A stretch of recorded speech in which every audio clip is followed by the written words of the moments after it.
இது குறித்த கூடுதல் விவரங்களோடு இணைகிறார் எமது சிறப்பு செய்தியாளர் கிருபா. கிருபா, வணக்கம். புதுச்சேரியில் முதலமைச்சர் ரங்கசாமி வெற்றி பெற்றுள்ளார். இது பற்றிய முழு விவரங்கள். வணக்கம் நினிதா.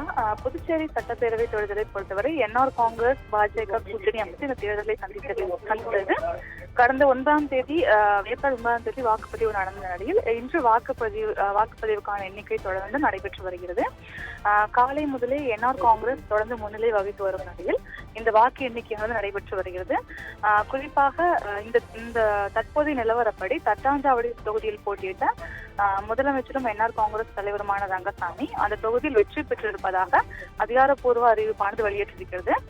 புதுச்சேரியில் மட்டும் மங்களம், தட்டாஞ்சாவடி ஆகிய இரு தொகுதிகளிலும் முதலமைச்சர் ரங்கசாமி போட்டியிட்டிருந்தார். தொடர்ந்து அதற்கான வேட்புமனுவை தாக்கல் செய்து 9ஆம் தேதி தேர்தலை சந்தித்திருந்தார். இந்த நிலையில் தற்போது அவர் தட்டாஞ்சாவடி தொகுதியில் வெற்றி பெற்றிருப்பதாக அறிவிப்பு வெளியாகி இருக்கிறது. கடந்த 2021 சட்டப்பேரவை தேர்தலில் தட்டாஞ்சாவடி மற்றும் ஏனாம் தொகுதியில் போட்டியிட்ட ரங்கசாமி ஏனாம் தொகுதியில் மட்டும் தோல்வியை சந்தித்தார். தட்டாஞ்சாவடி தொகுதியில் வெற்றி பெற்று தற்போது முதலமைச்சராக பதவி வகித்து வருகிறார். இந்த சட்டப்பேரவை தேர்தலிலும் தட்டாஞ்சாவடி உள்ளிட்ட 2 தொகுதிகளில் ரங்கசாமி போட்டியிட்டிருந்தார். ரங்கசாமி 2 தொகுதிகளில் போட்டியிட்ட தேர்தல்களில் எல்லாம் அவரது கட்சி வெற்றி பெற்று ஆட்சியை பிடித்திருக்கிறது. அதன் காரணமாக 2 தொகுதி பார்முலாவை இந்த தேர்தலிலும் அவர் பின்பற்றினார். அதன் ஒரு பகுதியாக தான் தட்டாஞ்சாவடி தொகுதியிலும் மங்களம் தொகுதியிலும் அவர் போட்டியிட்டிருந்தார்.